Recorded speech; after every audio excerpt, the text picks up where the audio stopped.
You could have heard this episode 48 hours early on our Patreon, patreon.com/Indieheads Podcast. By joining us for as low as $1 a month, you'll receive episodes early and gain access to our Discord server. All of our upcoming episodes will be up on our Patreon 48 hours before it hits our public podcast feeds. But if you're hearing this via our Patreon feed, we thank you so much for your support. We especially want to thank our Real Ones patrons, including Becca Ntien, Georgia Mikowski, Alex Grichmanoff, Baby Buko, Josiah Duncan, Jenna LaFleur, Grant McSpooky, Old Man Withers, Jackson Christ, Alex, Matt Kapczynski, Mark Berry, Aaron Hillsamer, Darian Fisher, Gay Horse 420, Cal 50, Mommy I Just Went Boom Boom, Chris Wade, Jacqueline Kataga, Alec Felder, Eraserhead Baby, Selectric, Rob Marino, Dylan, Waffle 113, Noah Kurtz, Tony DeSerafino, Maze Farms, and Derek Pemberton. To become a real one, consider supporting us with a $5 a month donation, where you'll receive bonus episodes every month and get a shout out at the top of the pod. Anyways though, enjoy the episode.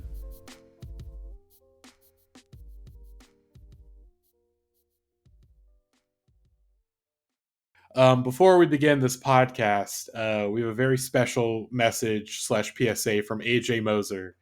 AJ, what's going on in the world, buddy? Yeah. We're coming to you on this beautiful Baloney Friday with another transmission of the Indieheads podcast, one of the last of the year, a big episode. And I thought for such a big episode, we needed to kick it off in spectacular fashion. So today, I think when Gavin was looking up conservative Christmas songs, we discovered a pair of gentlemen from the great state of Kentucky, which is going through a lot right now. So we want to show some solidarity and support with all of them. And we want to just run through the Moron Brothers, which are two thumb picking fellas who are trying to make America laugh again. They're sick of all this politically correct nonsense. They just want to get back to the good old days of talking about baloney and going on fishing trips with your friends. So I have some selections that we can run through. Like Moron talks about dad's colonoscopy, pondering morons discuss bears, and then some of their more kind of, experimental and instrumental cuts, like Crazy Morons Making America Laugh Again and Morons Discuss Soul Sample. Oh my. I also like how most of the video titles seem as if they were written by the Joker. They have all caps ha ha ha's spelled out. But really what's going on is, I've talked about this before on the podcast. Every once in a while, Gavin has this supernatural power to discover something that's so cursed and so demented that it's all anyone can focus on for the next 24 hours. And I think the Moron Brothers are going to stick around. I think they've got staying power. They're one of Gavin's most recent discoveries, especially that we came to them on Baloney Friday, which for the uninitiated is when you post a picture of your fried bologna sandwich on twitter.com and chime in to all your friends and followers that it is in fact Baloney Friday once again. So how are y'all celebrating Baloney Friday? Bitch, I'm off more Molly than Future. Yeah. Do your wives like frizzle more than any other cut of meat as well? I just want to go. I just want to go home. I don't know who these Moron Brothers are, but if I find them, I will put them to a permanent end. No bits. I hate bits. I'm tired of bits. The Moron Brothers is not a bit. The Moron Brothers are winning every award Gavin that we're Wilkes, talking about today. Gavin Wilkes, I have your home address. I'm going to smash I'm going to grab my famous hammer, the hammer from the photos, and I'm going to go to your house. Beat you in the head with some baloney. Beat you in the head with a hammer. You are again. If we're doing RXK Nephew and Santa, that's me and Gavin with our hammers. But folks, enough about the Moron Brothers. It's time for the Podcast Awards. Let's get into it.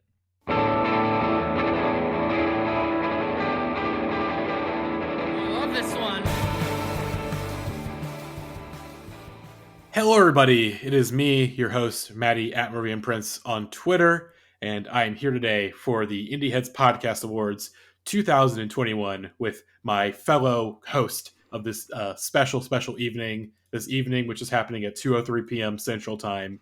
Daytime podcast. It's a date. It's a rare. Thank you. A rare daytime podcast, I would say. We usually are little night crawlers, but we're doing this in the daytime. That's because the East Coast contingent rose up and said it's time to record a podcast at a normal non-coastal elite hour. Well, you're lucky that I don't have work today. So here we are, Podcast Awards 2021, the beginning of our year-end coverage. and this is where this is the last. This is the last of the goofy pods. All right, we're getting serious after this podcast today. So this is your last bit of goofiness for 2021. So let's get these jokes, get these bits. Just they're in the air. We're throwing them up. We're gonna grab what we can, and then after that, poof, they disappear. But Rose, AJ are with me. Let's just get right into it. Our first award of the year is the Memory Hole of the Year, and our nominees are first and foremost Sleater-Kinney, Path of Wellness, the first Sleater-Kinney record in probably about 2+ decades that was not recorded with drummer Janet Weiss. Did I say the name right? Was that the right? Yes, the right yes, name? that is correct. Okay, she has moved on to do stuff with Quasi now, which is just like, oh, okay. And they did have Will for Thrill filling in on the sticks on this record. Damn. Well, I saw them play these songs live, and I can't tell you how a single one of them goes. Yes, the completely forgettable Sleater-Kinney record that came out this year, the first one without Janet Weiss in probably 2+ decades, and it just, why is this reunion still a thing? Why does this band need to exist still? Of course, they came back with their first comeback record in 2015. And most people were like, yeah, this is a pretty good record. Was it 2015 or 2014? It was 2014, I want to say. It was No Cities to Love. Or early. Yeah. Early, was it? Yeah, I can't remember if it was I think it was 2014. earlier than that. Earlier in the year, whatever Yeah. year it was. Yeah. And that one's all right. I never listened to the Butt one. Oh, yeah. Then, of course, there was the one that came out after that, the infamous, let me get the name, because, again, I'm not a Sleater-Kinney fan. The Center Won't Hold, right? Or The is there Center Won't- another one? No, there is The Sinner Won't Hold, which was famously produced by St. Vincent. And shortly before the record was supposed to come out, Janet Weiss announced that she was leaving the band due to creative differences between her, Carrie, and Corin Tucker.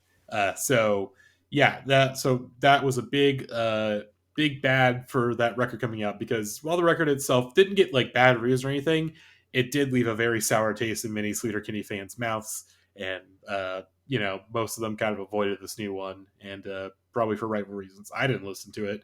I don't plan to listen to it.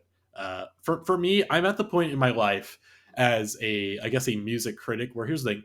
I don't really do much writing anymore in terms of the podcast. I don't really listen to new stuff for the podcast. I listen to it more for my own enjoyment these days. So if I hear something's bad from one of y'all, I just go, okay, it's not for me. I'm just not going to go for it. So that is the case in the Sleater-Kinney record. But we have 3 more to talk about. The next one being the new Dark Side record, Spiral. Of course, Dark Side being, let me get Google ready, is, of course, the super duo of one Nicholas Jarre and Dave Harrington. And, of course, Our own boy, Nico Frico. Our own boy.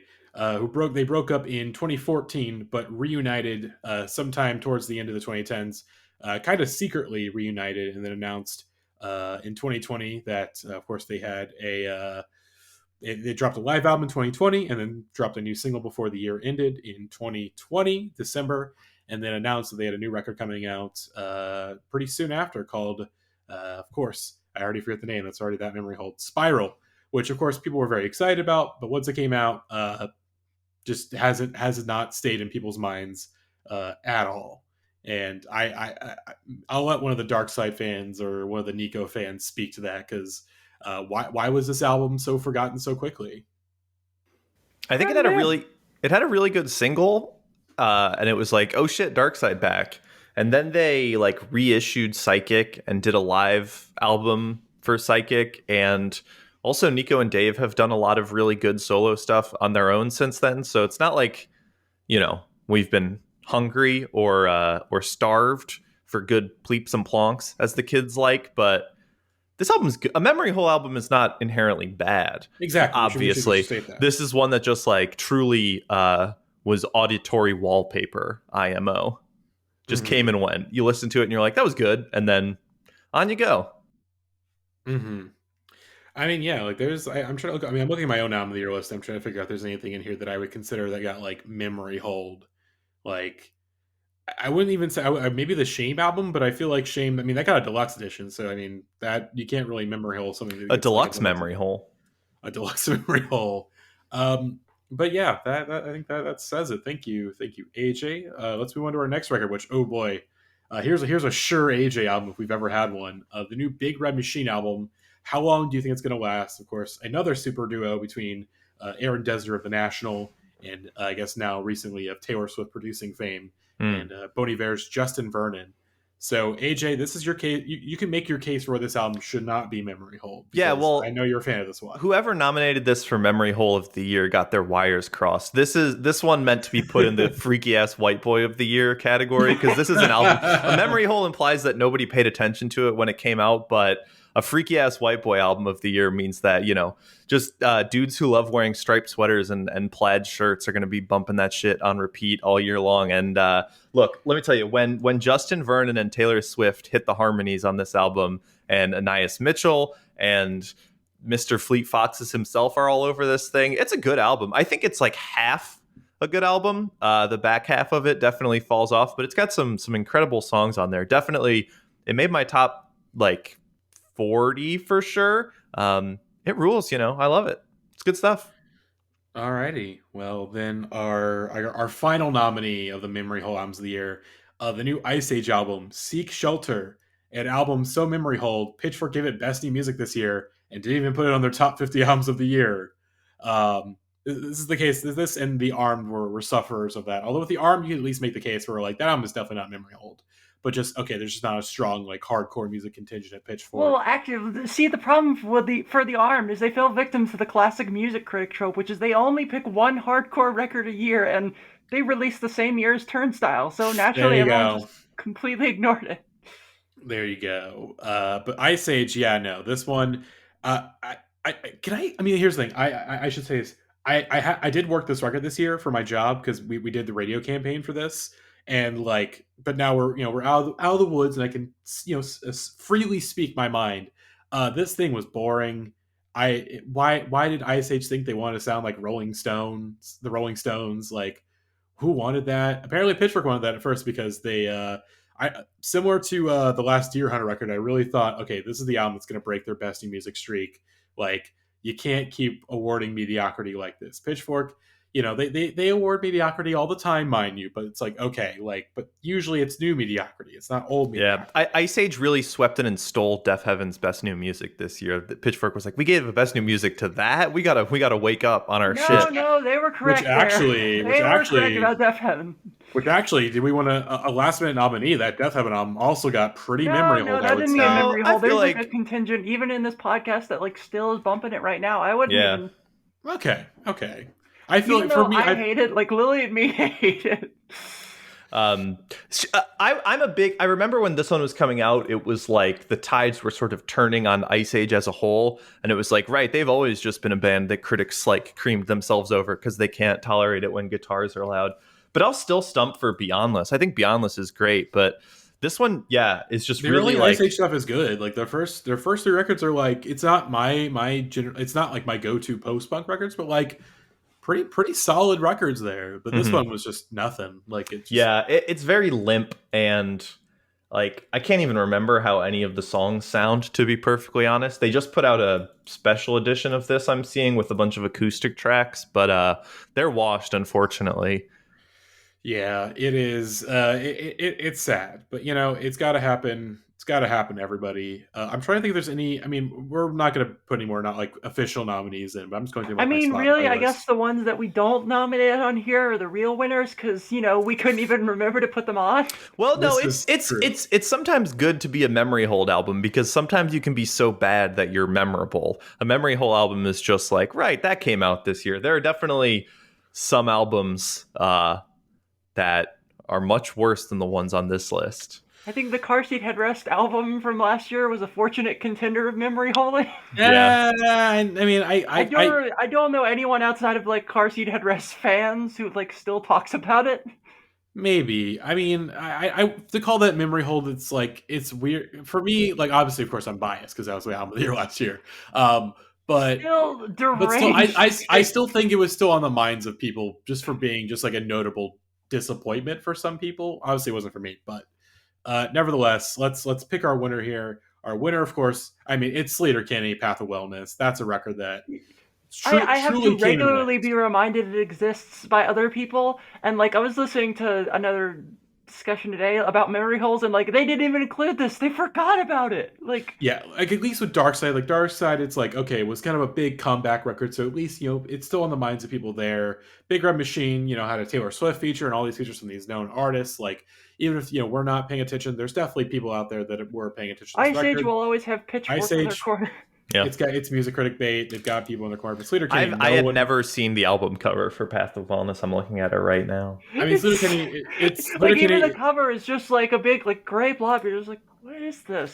It looks like one of the Linkin Park albums. Like after they were, it looks like I think it's called Living Things. I'm trying to look it up right now. Yeah, a very similar album cover to that. I mean, this one, this is like their third post comeback record. So the comeback, sort of thing, like that sheen is completely worn off.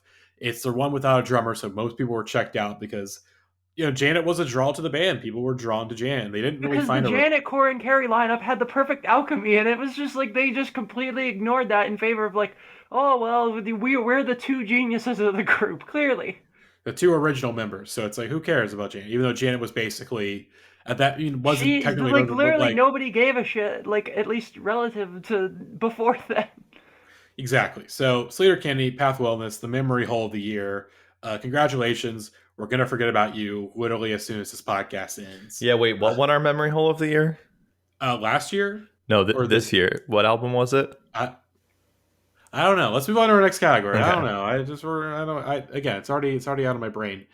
Freshman of the year. Freshman of the year. We got a couple nominees, about 4 or 5 nominees here. Of course, first one being Home Is Where, who dropped their not their debut record, but definitely that was their debut album. But like the previous one was an EP. Mm-hmm. Gotcha. However, the album is shorter than the EP. But they dropped their debut album, I Became Birds, which I think is a fantastic record. I really love that record this year. I think it was in my top 20 this year. Top 3 for me. Sometimes albums can be 18 minutes. Great fifth wave emo album act. Very excited for the success they've had this year. Very well deserved. Let's hope it rubs off on our other famous fifth wave emo boy, Barely March, in the new year. One of the only emo bands that proved uncancelable this year. People tried to cancel Home Is Where, and they said no. Stop that. Yeah, literally, like people were trying to start like a discourse after. We don't need to get into it, but like just fucking discourse after discourse. It's just like leave us alone. Yeah, seriously. But the next one, Rose, I'll let you take this one. Dreamwell, which this has been. I will say, I'm just going to speak on this now because I've kind of held my tongue. I have not listened to this band. I've not listened to a record. I have no idea who they are. All I know is you guys are into it, and I don't know what's going on. I just don't say anything, and I hope to God nobody notices. This is some freaky ass shit. This is what you miss out when you don't participate in metal and hardcore chat. Is you miss out. This is literally why. This is literally why. You miss I'm out a baby. On the fun. I'm baby. I can't do metal. That was me too, and now look at me. I am like one of the most deeply filled people in the chat. But anyway, Dreamwell are a Rhode Island area band. They are sick as fuck. They do like kind of scramsy hardcore stuff. Very, very, very nice. I think AJ has listened to this one a bit more than me. I put it on my list, but like probably not as high as him. I don't know. Yeah, this one was like in my top 10 for most of the year, but it has, it's got, if people were disappointed that Def Heaven got rid of the screams, this is very like on the wave of Sunbather era Def Heaven with a little bit more hardcore leaning inclinations. I know that we'll be talking about a song from this one a little bit later on, but my favorite track from this record is Plague Father Vermin's Son, which has some of the best lyrics and screaming in a metal album this year. So I think it's very worth checking out. Yeah, really just incredible track titling on this record. Oh, for sure. Like, you got a song called You Dreamt of Me, I Dreamt of a Mountain of Salt. That's just hard as hell. The album's called Modern Grotesque. It doesn't get much nastier than that, folks. But yeah, very, very, very good record, which I'm sure we'll speak about more on a future episode. Yeah, if you like your breakdowns and you like them loud, this is one to check out. Mm-hmm. Yeah, and then I guess another Rose Core pick here. Wednesday. Wednesday, very, very good. Asheville, North Carolina, shoegaze country band, like fusion of two genres I've never been like really that into, but they dropped Twin Plagues, which is my favorite record of the year. A very, very nice one. So yeah, this is like their second full length as a band, like because they have 3 albums, but like only 2 as a band, and first one came out literally last year. Yeah, and then this one made like a pretty big splash, like with press at least. I have to say I prefer last year's album to this one, but they are a great band. Mm-hmm. And yeah. I'm just gonna call my shot now on air, so that way, if I'm right next year, you can all clip this audio. They're probably gonna get signed to Merge Records. I'm calling it now. We love getting signed to Merge Records, don't we, folks? We do. We love to get signed to the beautiful Merge Records. I want to give them a kiss. We love to get signed to the to the 2010s Rehab Act label. God, I was talking to my girlfriend the other day about Trump moments, and of course, I think one of my favorite Trump moments is probably like when he was doing that post-COVID tour, like post-COVID pre-election tour, where he was like the COVID cocktail drugs they gave him basically turned him bisexual. Mm-hmm. He's like, I'll kiss the guys and the beautiful women. He couldn't stop kissing all of the beautiful cops in the Rose Garden, and that's where he caught the COVID. There you go. But our next Freshman of the Year nominee, Squid. I am not the biggest Squid fan, but I can make a case for them somewhat of being a very good, a good band whose album that I think had a lot of potential, just needed some fat cut, but the stuff on there that's good is really, really good. It's in terms of Gremlin core. They're definitely, we'll see what happens to Gremlin core, because I feel like a lot of these bands that we were kind of talking about when we, of course, initially discussed what the Gremlin mindset was, they're all kind of, they're all petering out from the sound, they're kind of doing new things and going in new directions. Black Midi is going in a very exciting direction, for example. Black Country Road is going in a very not exciting direction, for example.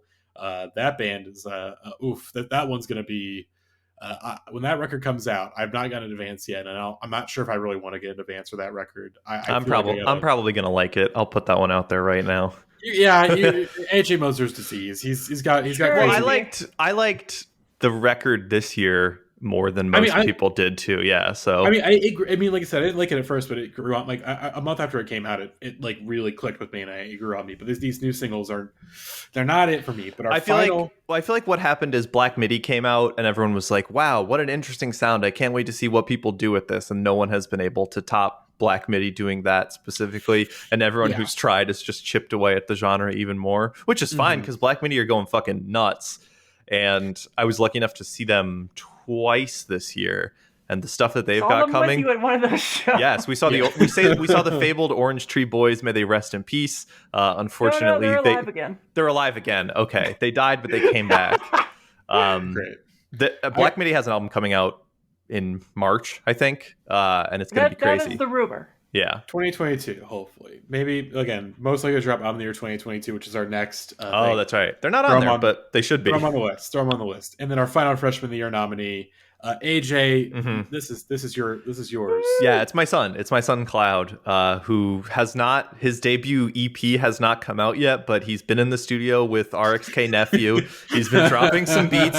They've been cooking up some conspiracies. Cloud has a lot to say. He's been looping the beat like crazy every morning. He wakes me up in the middle of the night just spitting hot bars. So crazy. He's a dang ass freak. And then he's honored to be nominated. I guess I'll throw one more in there from our friend in the Discords, the Super Bowl, his dog Molly. Yes, shouts out to Molly. Beautiful dog, Molly, beautiful creature, beautiful dog. But our Freshman of the Year, it's Home Is Where. This is definitely the most consensus pick, I would say, among the pod contingent, besides maybe Dreamwell. This is the one where it's like everyone mostly really likes this record. Everyone's really excited for the future of this band. I mean, like even just on like not even just the record, but like pushing the term fifth wave emo into like very popular discussion, I feel like was a big move in itself. Look, the trans and cis alliance can agree on Home Is Where. This is. There's either two possible futures for this band, and I don't know which one I prefer, but one is that they just keep ramping up their output to the point where we're all exhausted by them and their flavor of emo in like 2 years, or they never drop anything else ever again, and this album is hailed as an indeterminable classic for the rest of history. So we'll see what happens. Well, I mean, they've already apparently got one song done from the follow-up, and I've seen like 2 new ones from them. Oh my god, they're good. Alrighty, well, there we go. Well, let's move on to our most likely drop on the year 2022. This one's not going to have a winner. This is just soapbox to go off for a second. Let's Eat Grandma is the first one we have listed here. I think Jackie is not on this podcast. They are currently working, which I should be doing too. But like I'm done. Like radio's done. It's done. So I cannot speak on this one too much. I'm not sure if anyone else here is a big leg head. Otherwise, we can. I guess we want to do one where I know you two are both very excited for this next one. That being Big Thief, and their album coming out next year. Their double album, which I'm going to take a nap while you guys talk about this. So Lincoln Build 2 will be next year. This is just confirmed. We have already said this, but it's very important to reiterate. We will be talking about all 20 tracks of Dragon New War Mountain, I Believe in You. They're freaking it. I was like slow to get fully converted into Big Thief. I really liked, what's it called? Masterpiece when it came out, and then the one after that. I'm embarrassing my dear friend Max. The one with Mythological Beauty on it. I forget the fucking Capacity. Yeah, I liked those two a lot. And then when UFOF came out, I was sort of like, really? Everyone's like going nuts for this one, but it grew on me over time. I think Not is one of the best songs ever written. And then this year I fully got Lanker pilled, saw them perform a couple of times and heard a lot of the new songs that are on this thing. And I mean, they've already released like a half hour of music alone this year. And it's only like 7 out of 20 songs. Yeah, it's still less than half of the album. And I think every subsequent single they've released for that, I've been like, oh, is this the best song they've ever made? Yeah, like, so this thing's going to be nuts. Audacity of like having songs like Time Escaping and Spud Infinity back to back. I have a feeling this will be like full of very big swings. Yeah, after a year where there was all of like the big albums this year were pretty disappointing or outright bad, I feel like people are going to be very sick of seeing Big Thief album of the year next year, but it's coming. It's happening probably, unless, of course, the band that still has time to drop comes in and puts something out. The next nominee on the list, going from B to A. There's an Arcade Fire album, probably a concept album about being contractually forced to play at the Sony Music sponsored NFT party in Las Vegas with Maroon 5 is coming out. Win Butler has been cucked into hell. Did you guys watch the video of him before he introduced My Body as a Cage at that NFT party thing? No, why would I willingly do that to myself? It was very funny. He was just like, hey, have you ever had a dream where you and all of the you play songs for a party full of a bunch of investor type people and your band isn't there and you're just doing it? I think it was a Twitter clip. I don't know. He's very very dejected. So I think punished Win Butler on the way. It's going to be a great record. It's going to be great. Oh boy. Well, sure, AJ, whatever you say. That's right. But I know something that at least you two can agree on, and maybe me. I have not been I'm not as plugged in, but I am excited for the new Animal Collective record coming out next year. That seems to be the one finally, the sort of post MPP record that really everyone can kind of really rally behind after some disappointments, I guess general consensus disappointments since then for the band. Revisionism is real and it will be happening. This isn't to say that like Centipede Hurts or the other one that came out in 2016 without the D. Painting with. This is to say I will not be discussing that one. However, this doesn't say they don't have their contingent of fans, but generally speaking, in the public consensus, the records that do feel like a step down from where they were at during their peak era. Animal Collective has been putting out. They've been putting out material for the True Heads, even all their solo stuff. Like, it's just the freaky shit the boys like to do, but they finally got back together as a quartet, and they're freaking it with this one. Again, been lucky enough to hear some of the stuff live, and like, I think not only does it have a chance to be their best album since MPP, it like very well could be among their very best ever, just based on what I've heard. Prester John in stores now, undefeated, single of the year. Yeah, like I think either of the records they're potentially going to drop are pretty said to be good. Well, there we go. And then for me, the one that I want to highlight, Palm. Of course, Rock Island was one of my favorite albums of 2018. I think it was in my top 2 or 3. I think it was a great record that I wouldn't exactly say went under the radar, but definitely I feel like there was a there's a weird contingent of people that hate on Palm. Ivan, especially Ivan, more like ivermectin, because get that out of my face. But I again, I really love their last record. The stuff they think they posted some snippets here and there, and I have talked to their publicist who said this album is coming out next year, hopefully. So I am very, very, very excited because I think this band is very good. I think they are a very good, awesome band. I'm excited to hear more from them. That's all I gotta say. Rock Island. If you missed Rock Island, go back to it. I think it's a great record still. I think there was one we were maybe talking about putting on here that I can't quite remember. There was something that we're missing. Black Midi. Black Midi, yeah, Black Midi. I will say Cavalcade. I think it is on. It is, well, no spoilers. We'll probably talk about Cavalcade at some point during our next 2 pods. But I wasn't quite as into it as Schlagenheim. And so, but even then, I still like Cavalcade quite a bit, and I'm very excited for what the band does next. I feel like of all the Gremlin Mindset bands, they're definitely continuing to push themselves in new and unique directions and have the musical skill to do so compared to other bands. They definitely do not have a limited range or anything like that. These boys can go buck wild.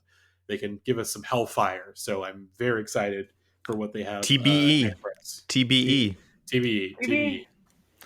You guys want to pump the brakes for a sec? I have a quick, just sort of rapid fire round that we could blast through a couple of categories. Just oh boy, okay, Mega 64 style here. They're not on the proper list. The pod didn't vote on them, but I feel like we'll all be pretty certain about the winners in this category here, if I may. Okay, go ahead. So starting off really quick with worst album of the year, I think we can all agree it's Kanye West's Donda, an album that I could not finish once and then somehow got longer. It's unforgivable. It's one of the worst things I've ever heard. It's foul. Anyone who tries to tell me this album is even decent, please get your head checked. Please speak to a local physician. I didn't even put myself through it, so I didn't listen to it either. I got no opinions. The AJ Moser Award of the Year for Best Guitars. This one's going out to Turnstile. The boys glowed up this year. They were on Seth Meyers. They put out a great record, one of the best of the year.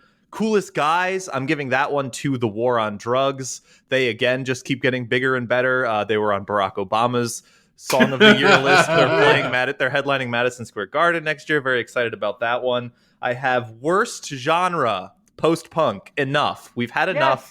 Stop making post-punk. It's exhausting. Can we specifically call the British here? On a similar note, I have biggest loser of the year. This one's going out to women. Women had a rough year. Women did not do very well, specifically white women in the pop sphere. We're going to be talking about some of the albums that were very bad from women this year, but come on, y'all, do a little bit better. And then, of course, best album of the year. I know we don't want to jump the gun on this one, but it is, of course, the Grateful Dead's performance at the Fox Theater in St. Louis, Missouri, recorded on December 10th, 1971. I think we can all agree that was a great record. That's where I'm from. Yeah. That's where I'm from. So we can move on to the next category now. Just wanted to get through those quickly. All right. Thank you, AJ, for your rapid fire moment. Now we can move on to actually, can we take a quick timeout? I gotta go to the bathroom. Really pee-pee break, pee-pee poo-poo time. We're gonna go to the bathroom real quick. We'll be right back. Pee-pee poo-poo time. All right, folks, we are back, and now it is time to reveal our meme of the year. Of course, I gotta say, Coffee-fee! It's Coffee-fee! It is not Kofifi, AJ. You quite calm down. It's okay. We've got some good choices here because I will say this past year, especially if we're kind of including the Butt Rock #1s era, there's never been a greater time for memes here at the Indieheads Podcast Machine. As our first meme of the year nominee is "This Is Grandson," which is literally only a Discord meme. We literally have never talked about this on the podcast yet, as far as I know. Well, it's because it would be just a trite conversation. Everybody knows who Grandson is and what he does. There he is. This is him. This is Grandson. But for a meme that has invaded our podcast sphere, of course, that is Dad Vibes by Limp Bizkit. Check out your dad with the swag on the floor.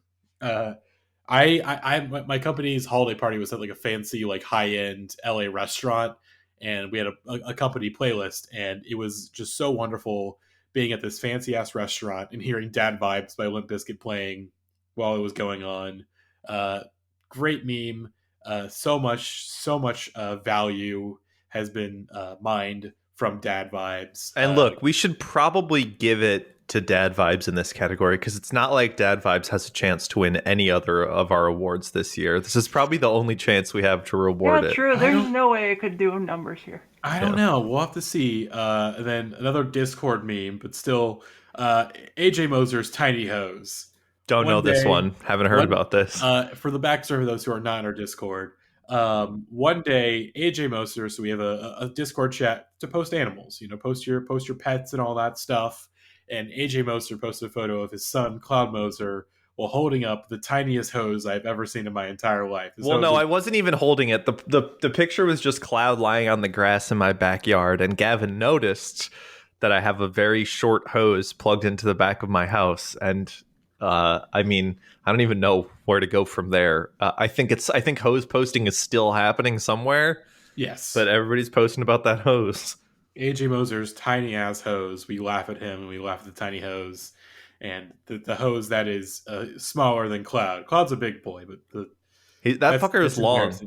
He's a long boy. AJ hose, tiny hose is embarrassing. It's time to get a new bigger hose. But then after that is Arby's, because famously earlier this year, again, another Discord meme, Gavin was in his Arby's era. He got Arby's twice in a week. And our resident bully, Max, I feel like of all the bullies that we have in the pod chat, I think Max is one of the biggest bullies there is. Just started saying that sometimes, not for me, I'm sick of it personally, but Max just kept saying that Gavin was in his Arby's era, and it just kept going from there, because Gavin was in his Arby's era. And we've all had our eras this year. Whenever I was moving to LA, I was in my Denny's era because I was having nothing but Denny's on my trip. It was a 3-day road trip, so the only place I was near my hotel was Denny's, and it's like, well, I'm in my Denny's era. It is what it is. But thankfully, people kind of. With me, it was like I didn't have many choices because I was on the road.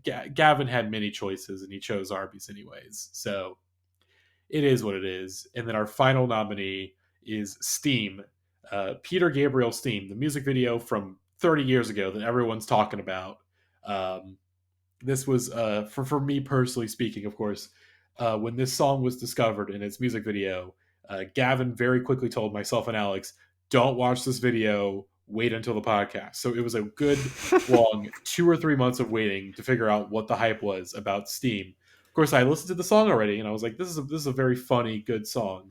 But the video is just a piece of art. And the Steam video was one of those things like American Terrorist, where if you hadn't experienced it yet, you were looking at the Discord chat like, what the fuck are they talking about? What is going on? And then you experience it for yourself, and you're like, yeah, I think this is all I think about for the rest of my life now.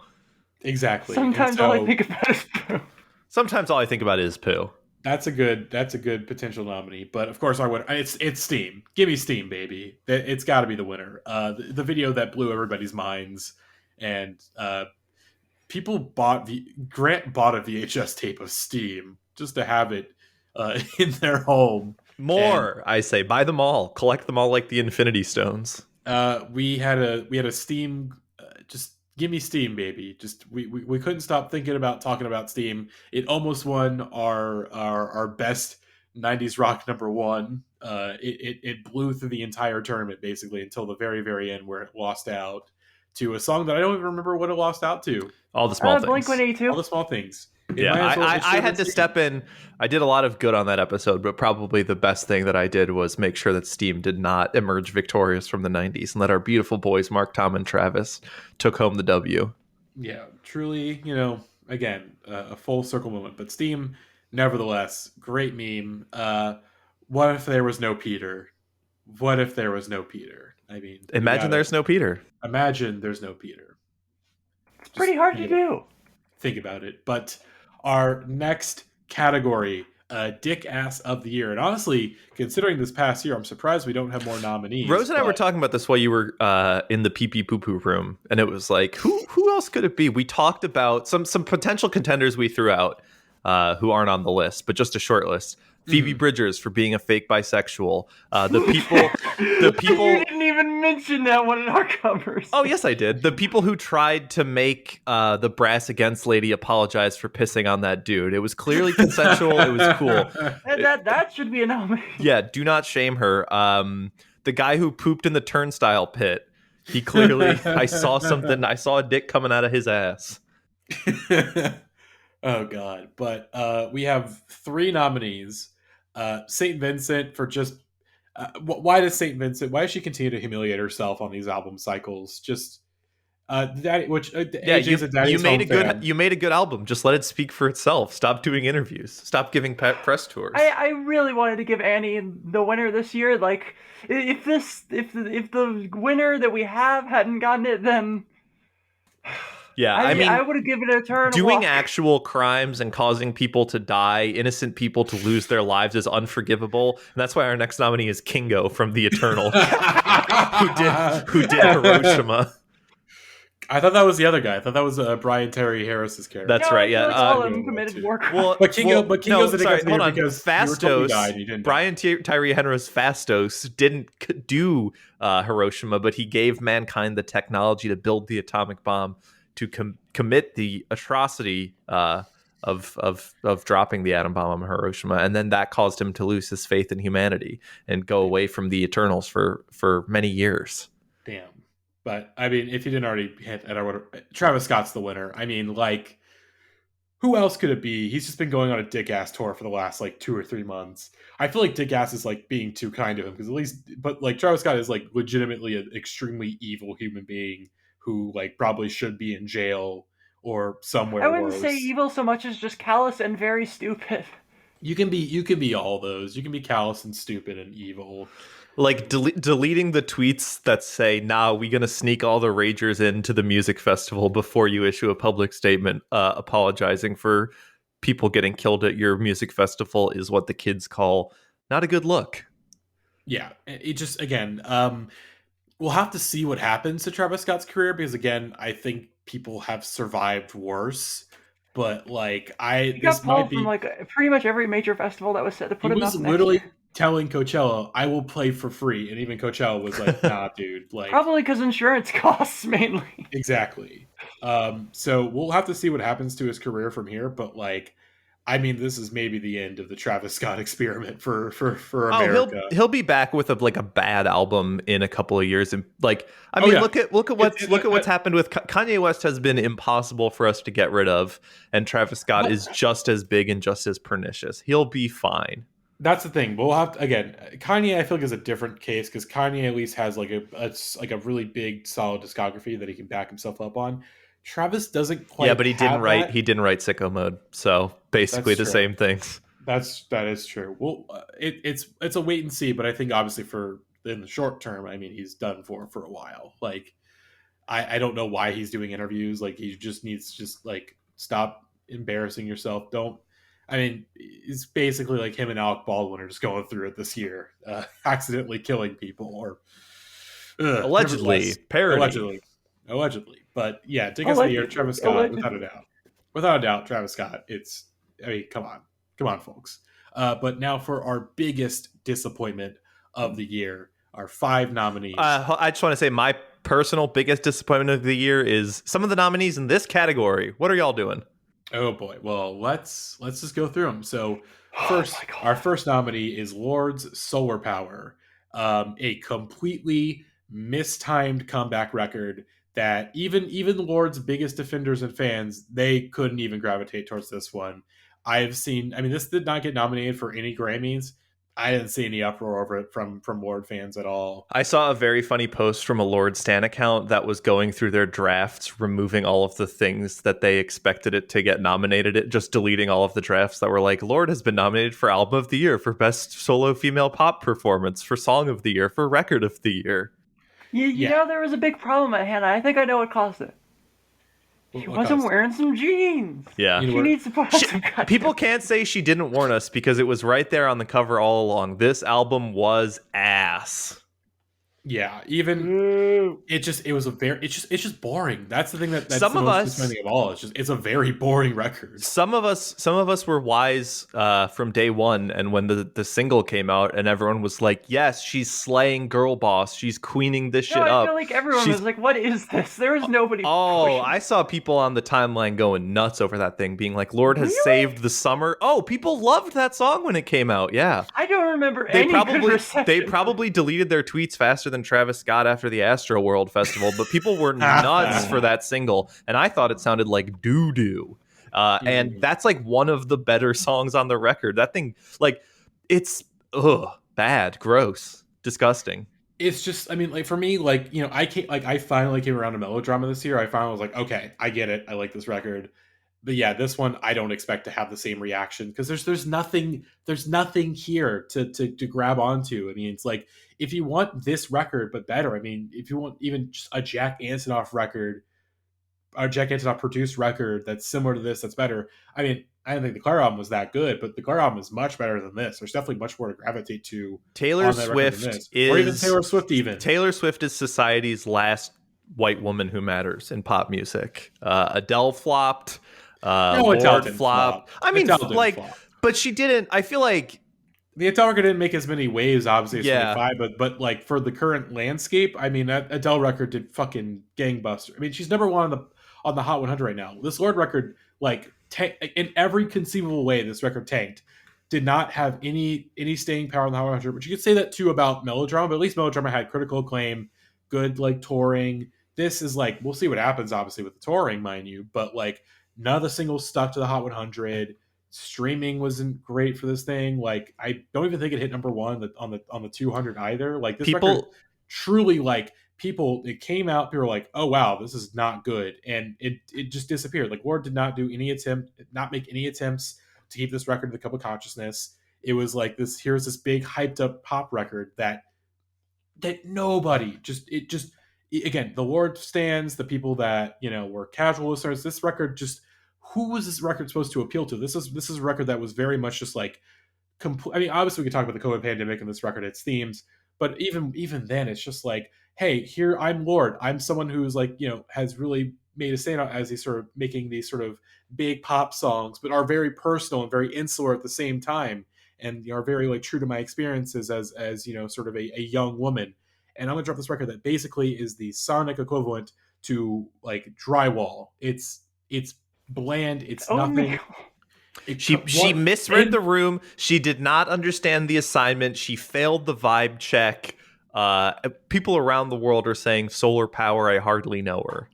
Exactly. So let's move on to our next nominee, Snail Mail's Valentine. Good record. Shut the fuck up. Next nominee. No, that's let me and Rose speak on this one. So I will say, for my personal experience, this record. So the first single came out. The title track, which I love still. I think the title track's great. I think even that's like.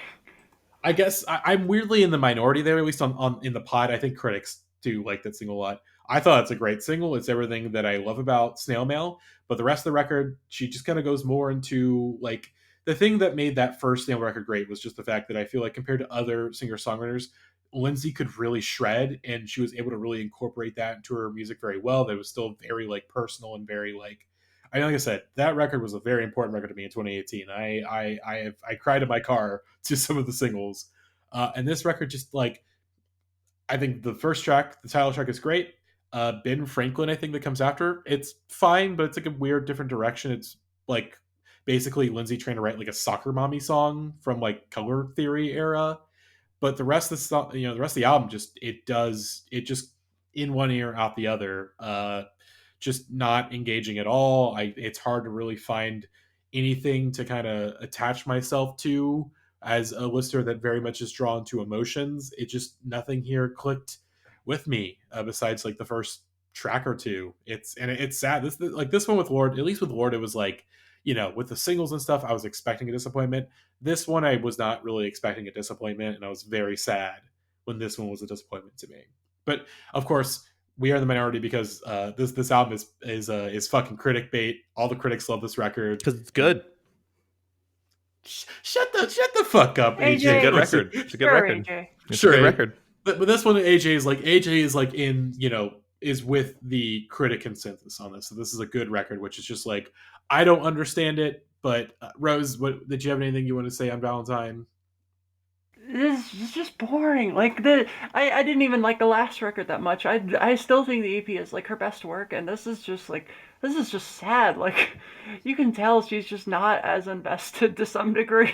Yeah, this feels like a record that, like, sort of just having to hit a deadline. Just like the label's wanting something, and you can only hold them off for so long, and so here it is.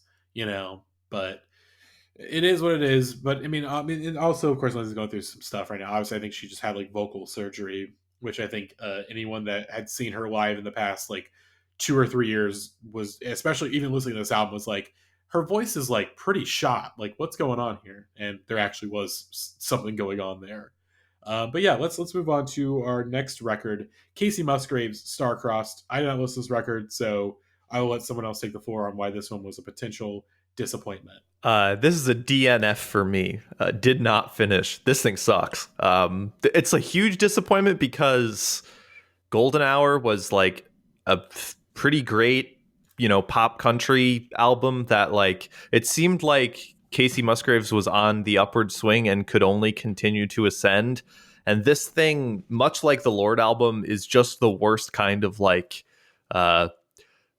white girl on Twitter energy. She's doing hip hop style raps and wearing baggy Carhartt clothes. Oh God, I didn't even listen to it. That just sounds horrendous. Oh God, there's like multiple songs where she raps and it's like fully pop and it's bad album.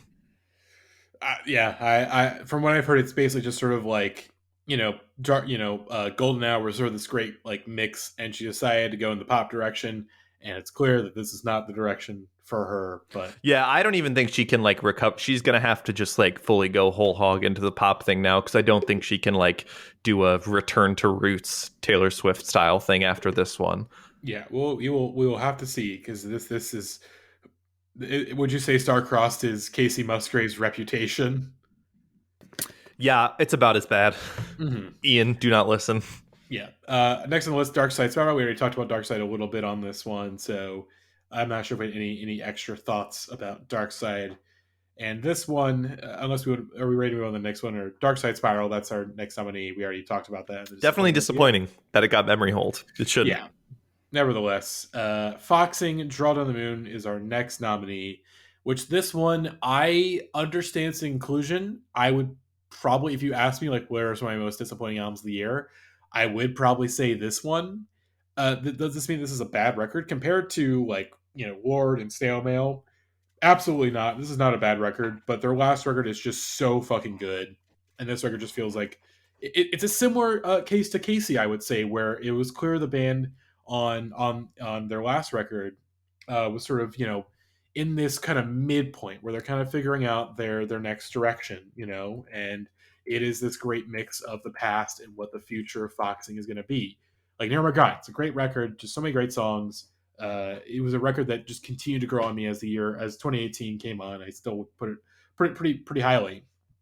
But Draw the Moon, it definitely feels like it's obviously it's just the more kind of pop alt rock stuff they were kind of playing with on Draw to the Moon. They're definitely going whole hog into it, and I don't think they do it badly per se. Like I said, I think this album is a good album at the end of the day, but that's kind of it. That is the bar. I think it's only got a couple of really good songs, and then the rest is just. It's a record that just feels like I don't. It's definitely not as mistimed as Casey. This is why we needed to kill the emo revival. Is this right here? We gotta stop this. Yeah, it's like for me, I feel like this is a record they had to get out of their system, and the next one's going to be better. So we'll see what happens. But it's a good record. Like I said, I think there's some great songs here. I think 737 is a great intro track. I think most of the singles I think are pretty good. And I think Speak with the Dead is pretty damn good.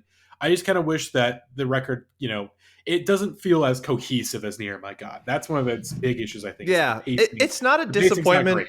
It's not a disappointment for me because it's like a a parallel step to Nearer My God as attempting to like do that again, but better or different. Like it doesn't feel like they're trying to top it, and that's why I like it. Mm-hmm. But yeah, but of course I wonder, it's Lord Solar Power. I mean, it could be nobody else. Like Snail Mail is like, the expectations weren't great that album, high. too. But Lord is like, this is the follow up to Melodrama, first record in like 4 or 5 years after going away for so long. And If you see anyone posting their album of the year list or chart with Solar Power on there, they are a psyop. They work for the CIA. You have permission to do a citizen's arrest on them. That is not a human being with an opinion. Yeah, this one, it's just a big fucking mess. And the thing that sucks too with this album is that we're not getting another one for another 4 or 5 years probably. So, instead of being able to kind of quickly redirect, whereas like other pop artists, they can kind of quickly read the room and sort of redirect. This is a case where her songwriting process doesn't work like that. Like, it's going to be years till we get the next one, and honestly, how many people are going to care about the next Lord record after Solar Power? Who's she like touring with next year? What's her big tour? I don't know if there's openers announced. Oh, okay. I'm definitely thinking of the last one where it was like Lord, wasn't it Run the Jewels and Mitski? Yes, that was like her attempt to sell out stadiums. What's going on there, folks? Mm-hmm. Let's see. I'm trying to. Let's see. Where's Girls New in 2023? There you go. Oh, so she's not even touring for like another. Oh my god, it's with Remy Wolf. Yeah, so she may not even be doing. Pairing. Yeah, so she might not be doing touring for a while. So, and honestly, if I'm Lord, I just cancel these tours and I just get to work on the next album. Yeah, pull a Chance the Rapper. well, Chance didn't even do that. Chance didn't even work on the new thing. He's just again, Chance the Rapper's a brand. He's just gone. Oh no, what I meant was Lord do a Doritos commercial. Oh yeah, or whatever, or really just a Taylor, where Taylor kind of saw the reaction to Lover that wasn't great, and then obviously kind of used the pandemic to her favor and was like, all right, let me kind of change my approach a little bit, and it worked out for her because obviously Taylor Swift's bigger than ever now. Like she, again, in terms of saving her career, which her career wasn't really that much in danger, mind you. But she fetched the bolt cutters. Shut up. Lord failed. Lord could not find her bolt cutters. Oh boy, Jesus Christ. Well, let's move on. We have two more. Who did they say fetched the bolt? Adele. Fucking Adele. Good stuff. Jesus Christ. Well, we have 2 more categories left of our podcast awards, and let's go. And our next category is the best Butt Rock Interlude of the year. So, of course, famously during our Car Commercial #1 series, my spirit, Alex's spirit, Gavin's spirits, our spirits were broken so quickly into that series. And so I came up with a great solution, the Butt Rock Interlude, something to keep us going on and helping us continue and finish the series. And so we selected a number of songs for the interlude, usually one every week, except for the last one where we had 4 interludes. So we're just going to rapid fire through these real quick. Crossfade Cold, that was the first interlude. And I introduced that to Gavin. I was the one who picked that. And that song has been, again, the fact that Gavin took to that song is very near and dear to my heart. The fact that everybody took to that song is very near and dear to my heart. I did the karaoke, I think, like a month or so ago, and it felt good. It felt good to do. I don't think anyone in the fucking crowd knew the song, but I don't care.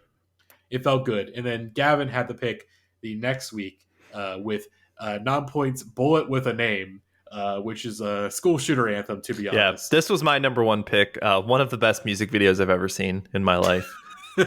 And then after that, Alex had the reins once again with the with POD's "Alive," which I do think is a great butt rock song. I feel so alive for the very first time. POD MVP, I say. Mm-hmm. And then I think after this, we started doing polls, and this was the winner of the first poll: the All American Rejects "Dirty Little Secret," which has one of the greatest music videos of all time. That brought me and the podcast so many laughs when we were just going through the music video and all the various dirty little secrets that people had in their cards in the video. Fantastic. And this one, though, I mean, this one's an iconic butt rock song, if it's considered butt rock. Limp Bizkit's Nookie. He did it all for the Nookie. I mean, what else is there to say? And then, of course, we had our final car commercial series, or our final car commercial episode, where we had 4 interludes. The first of which was Guns N' Roses' Shackler's Revenge, which was, of course, Barely March rounded the troops and got this as the interlude for the final episode, or at least the main interlude for the final episode, which I don't fucking get. This song sucks. It's ass. But boo, whatever. I'm hosting this. I'm the host. My opinions matter the most. I say this because our album of the year list, none of my top 10 except for like maybe one thing is in our top 10 this year. So again, the takeover is real, folks. The takeover is so real. The trans takeover is extremely real. And of course, after that, we had 3 more songs. Flyleaves All Around Me, a song about wanting to fuck God. We love songs about wanting to fuck God.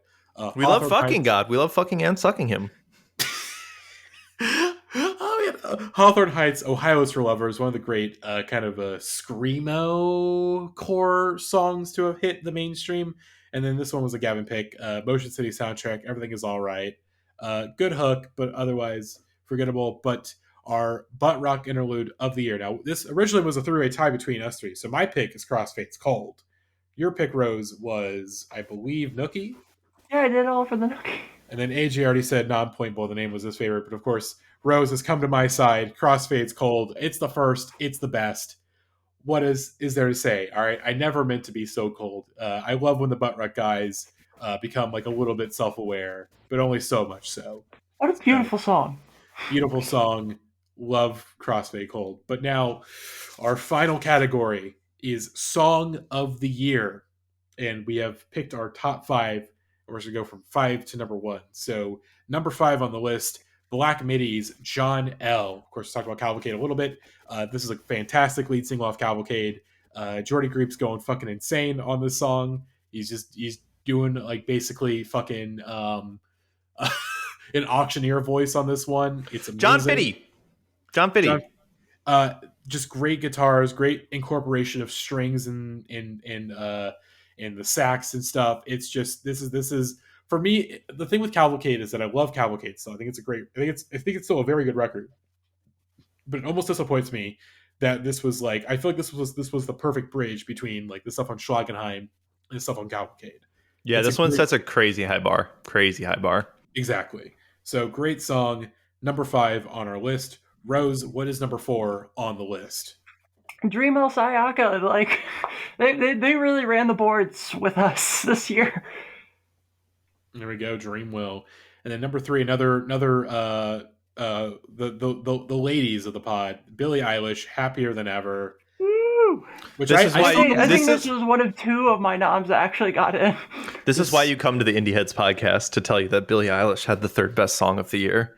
Just you wait till the album of the year. I still haven't listened to this album. I really need to before we do our album of the year. You got to go Billy mode, Matty. You got to go Billy mode. You got to go Billy mode. I was recovering. I think at the time I was either like, I think it was right in the midst of 90s rock number 1, so I could not like focus on new music at all when this album came out. It's much better than her other album. Although I did watch her so much so. I did watch her on SNL. She was okay on SNL. She went Billy mode. SNL went Billy mode. I will say the performances were great. Her in the skits and stuff, mixed bag. Some stuff was good. Some stuff, it was clear that she was nervous to be up there. But it's, of course you're nervous. Like, SNL was fucking insane. Like, it's just like, we just think about their schedule and everything. It's an insane experience. But nevertheless, number 2, Japanese Breakfast, Paprika. Not a single, shouldn't be up there. Probably it does break my rule. I'm very stringent about that. But also, Paprika outsold. It's such a good song, so I'll allow it.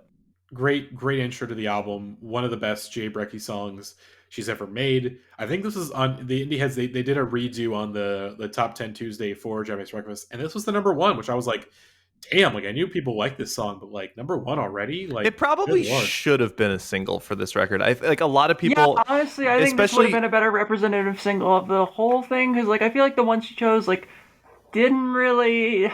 Yeah, like I probably would not have made. Oh my gosh, the one with the video that Bondage, had that's a good single for Savage Good Boy. Savage Good Boy is like not a single. Yeah, Savage should not have been a single. But again, if this was the first single, this probably would have been a John 50 situation for me, where I was like, oh, this is like the best album of all time on the way. Because like Jubilee is not a disappointment for me in any respect, but for Japanese Breakfast to have the number, I think it ended up like 4 on my album of the year list. Just crazy considering who I am. Yeah, it was 4. Yeah, But oh boy, our number one, our favorite song of 2021. Uh, it's In Limp a Bizkit. landslide. In a landslide, Literally in a the landslide. Limp closest to Bizkit. unanimous thing we've had ever. Gavin No, rallied. no, I feel like Bolty last year did pretty Oh, well. that's true. Yeah. Gavin rallied the troops around this song. Limp Bizkit, dad vibes. I mean, this is such a special song. It, of course, is the first, like, the Limp Bizkit comeback single, their first single in, like, basically a decade, pretty much. And If there's so everyone many... if everyone can get away with saying that WAP was the best song of last year, we can get away with saying Dad Vibes is the best song of this year. They're basically the same thing. Anyone who's like, it's a joke song, it's stupid, shut your mouth. That's Stop kind of the it. point. Like, yeah, it's supposed to be funny. So of course this was premiered during their Lollapalooza set earlier this year, where Fred Durst was dressed up like an old man or like a dad. It was a weird bit that everyone was like, "What's going on here?" And then of course the song dropped, and you go, "Oh, I get it now." I mean, check out your dad with the swag on the floor. Y'all ain't ever seen La-di-da! La-di-da. Y'all ain't ever seen a gorilla in the mist walk the line so fine with a blindfold. Hot dad riding on a rhino. Just so many great lines on this song. Fred Durst's mind. Dad's so sweet that his nickname Candy. Fred Durst's mind is so special. And Does dad like a river? Flow so cold, need ice to deliver? Unlike last year where it was a meme song where I was like, what the fuck's going on? I did not put this on my own list, but I'm in full support of Dad Vibe Song of the Year because no one else is brave enough to say it. So yeah, that is it for the Pod Awards then, unless we had any final lingering thoughts on Dad Vibe, because I feel like we talked about the song to death. La-di-da!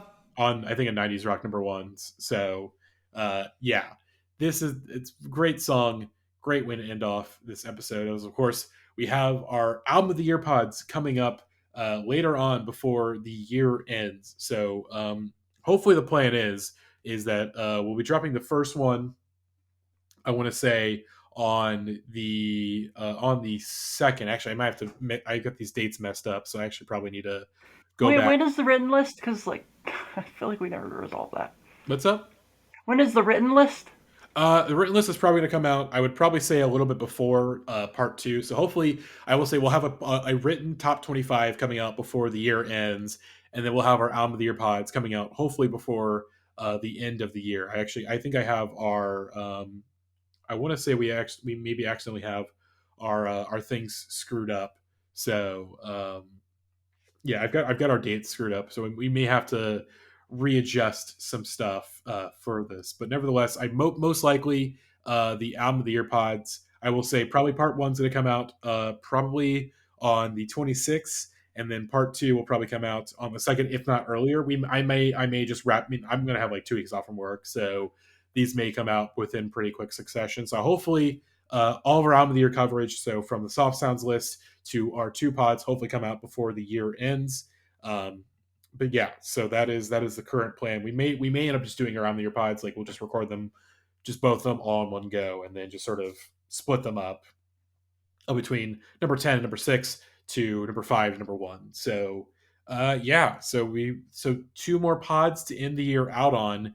And then in the new year, I think we'll probably take a little bit of a break early in January. We'll probably take a quick breather, because I've just personally speaking, I've been working at this podcast pretty much weekly since probably pretty much since definitely since the 90s rock number ones, if not like before then. Probably definitely because I went straight from Car Commercial into Death Grips into 90s rock, 90s rock into this. I mean, we've been putting out podcasts weekly, which is kind of crazy to think about, because for the longest time we've a weekly schedule has eluded us. So the fact that we're getting these pods out weekly is a testament not only to just the fact that as a podcast, I think this is the strongest we've ever been as a team, but also just the fact of our Patreon. We would not, again, the pace of the podcast, this would not happen without our beautiful supporters on Patreon. Like the fact that we've been able to like really take this pod to the next level has been a really beautiful, awesome thing to see. And I'll save my thanks probably for the album of the year pods. Or actually, I mean, this podcast is short. I might as well just get it all the way now, because I'm not going to say much during our album of the year episodes, to be honest. But I just want to give some thanks. Obviously, all of our Patreon supporters, I want to give big thanks to them. Just because, like, again, this podcast would not, we would not be at our current pace if not for our Patreon supporters. So I want to thank you so much for supporting us and keeping us at pace and giving us so much shit to talk about, especially with all the Dave Grohl episodes that we have done over the past few months. I want to thank obviously our Patreon supporters. I do want to thank everyone on the podcast, everyone that's been on the podcast this year. We've had obviously all of our wonderful guests first and foremost. Thank you everyone who came on as a guest first and foremost. But I also really want to thank everyone. Obviously, I mean I'm just gonna go through our '90s rock because again I think we basically got everyone on there. Obviously, I want to thank first and foremost Alex and Gavin. Back in the fall of last year, when we went on this butt rock journey together, I did not expect that. I did not expect what would happen to the podcast since then. For that, the just deciding to talk about some butt rock would end up being this giant genesis that has turned our podcast into a Genesis? true, You mean like Peter Gabriel? like Peter Gabriel, yeah, exactly, like Peter Gabriel. The butt rock series just completely rallied everybody and just kind of gave us a lot of inspiration to just kind of keep going and just like really make this podcast like really kind of try to turn it into a thing. And so I'm very thankful for Gavin and Alex for being my co-hosts on that journey. But also want to thank everyone that was on. I want to thank, of course, two people here right now, Rose and AJ. AJ for being the emotional terrorist that he is, for continuing to The provide American terrorist, if some might say. The titular American terrorist. Oh yeah, we need to shout that out because we didn't do it in the Song of the Year list because it was a late contender. Yes, we want to. American Terrorist is number 0 on our Song of the Year list, not because it's the worst song of the year, but because it's in a tier of its own. American Terrorist is amazing. It might be the best song of all time. Definitely the best Christmas song of all time. Definitely the greatest Christmas song ever made. So, but yeah, RXK Nephew. Thank you, RXK Nephew, for running us some great end of the year content. I will say, probably should have been on the meme of the year, but I feel like that's almost insulting to his great work. Meme of the life, perhaps. Meme of the life, perhaps. Obviously, I want to thank AJ for being a terrorist. I want to thank Rose, both just on the podcast and like non-podcast stuff, for taking over the Album of the Year series on the subreddit, basically from me. We're putting out some of the best stuff ever, and that is because Rose is diligent and was a really big help, obviously during the car commercial and '90s rock, just generally like my right hand woman for all things Indieheads, essentially at this point. So thank you, Rose, for being Thank you. a very fantastic hand during this past year. I'm just going to go through the list as they have it in order. Willie, thank you, Willie. The Willie force film the podcast. Basically, I want to thank Willie for doing that. It's very funny. It's very funny that Willie came out as trans like 4 or 5 years ago, and then slowly, year by year, just chipping away at the podcast ranks and force fimming a number of us. So thank you, Willie, for that. But also just being a great guest, for being the opening guest of the '90s Rock number ones. And Ollie, thank you, Ollie, for finally coming back to the podcast to talk about some '90s Rock number ones. Also, Grant, thank you, Grant. Grant's been a great addition to the podcast this year. Who knew that Gavin had a wonderful, wonderful brother that has provided us with such great content and such great bullying potential for me over these past few months. So thank you, Grant. Basically an honorary member of the Indieheads podcast at this point in time, for what it's worth. Same goes for Barely March, also providing us so much great music for the car commercial series, for the '90s Rock series, and anything beyond. If you've not listened to his EP that came out this year, America Online, it's my favorite EP of the year, probably. It's fantastic. Go listen to it. Also, shoutouts to Skeletons Are Real and They Stole My Wife by a artist we don't know who he is, but he's apparently related. Clappy good song. Clappy good songs. But yeah, I want to thank Jeremiah for coming back to the pod. Just again, we missed Jeremiah. It was great having him back on for the episode 3 of the '90s Rock number ones. Jackie for being again for joining me on the Death Grips Discog breakdown journey, and generally being a very strong helping hand during the car commercial and '90s Rock series. Jackie, I love Jackie so much. It's been great, like actually like meeting her like what coming, moving to LA. So it's been great being able to see Jackie a lot more often. And yeah, just love to Jackie. Thank you, Ethan, for coming on. Ethan, I've said this, the podcast wouldn't exist without Ethan, pretty much, in terms of setting us up the technology wise. Ethan, like, we wouldn't be on iTunes or any bullshit like that if it wasn't for Ethan's hard work early on. So Ethan, a very strong founding father of the pod. I already thanked Rose. Jake, thank you, Jake, for for being the most perfectly chaotic, neutral individual on the Indieheads podcast. Someone who has the most chaotic opinions I've ever seen, but is just so chill about them that you can't really hate him for them. Thank you to Natalie, also being a very strong contingent. Again, you're going to be hearing more, hopefully, from Natalie and Rose in the new year with Best New Pod and the Animal Collective Discog breakdown. Well, hopefully, we've been trying to, again, I've been making promises, but hopefully we'll get that series properly rolling next year. Yeah, Natalie's working on the editing for Animal Collective Discog, and then Jackie is like still formulating playlist stuff for Best New Pod. So we'll see how both of those pan out. But in the meantime, we've got other stuff anyway. I will say, at least expect one of those podcasts sometime in the spring of next year. I will say, I think that's a good target date, either for Best New Pod or the Anco Discog breakdown. Yeah, definitely Anco. I feel like that one will definitely start up sooner. At the very least, we've got like 8 episodes in the bag that y'all will hear soon. Yeah, there we go. And then I could just go through our pod list. Zach, Sally, I think we were trying to get them on the 90s Rock number ones, just technical issues. So hopefully Zach is able to get those solved soon. As I've missed Zach on the podcast, I would love to get him back on, but again, technical issues have forsaken us in that regard. Oh boy, I mean, like, fucking who else? Jesus Christ, just so many. Again, all of our great cast members: Corinne, Josiah, Dill. I didn't even thank Dill yet. Jesus Christ, Dill has been. Hopefully, one of the more disappointing things I'll say on my end was not maintaining soft sounds. So hopefully, in the new year, we can kind of get back on a good schedule with soft sounds and start getting those out with a bit more frequency. Will for Thrill, we're all members of the Will for Thrill Army here. Very important. And also, again, I already said thank you to all of our guests who have been on in the past year. What else to say? I guess I want to give a really special thank you, I guess, to Chris of our special guest, Chris and Molly, for being continued supporters of the podcast, for coming on the pod so much.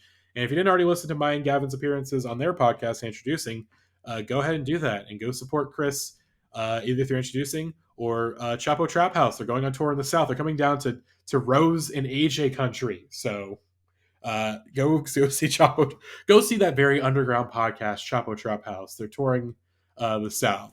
Yeah, they're beating us in the Patreon numbers a little bit, but I think we can overtake them. Just a little bit. Just a little bit. But yeah, that is it. Of course, I'm the Year Pods before the year ends, and then hopefully in January we'll get started on our new little mini series, 5 Morons versus Maroon 5, as myself, Alex, and Gavin, and 2 guests every week will be tackling the Maroon 5 singles discography to figure out why is this America's favorite band. So, because they have swag. Well, we'll see about that one. And if I didn't think anybody else, I'm so sorry I did not say any more names.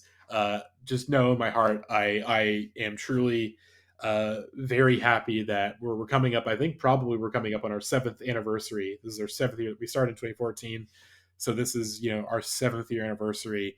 And this year, 2021, has been our best year yet, and hopefully we can keep it going in 2022. So thank you everybody for listening to the pod.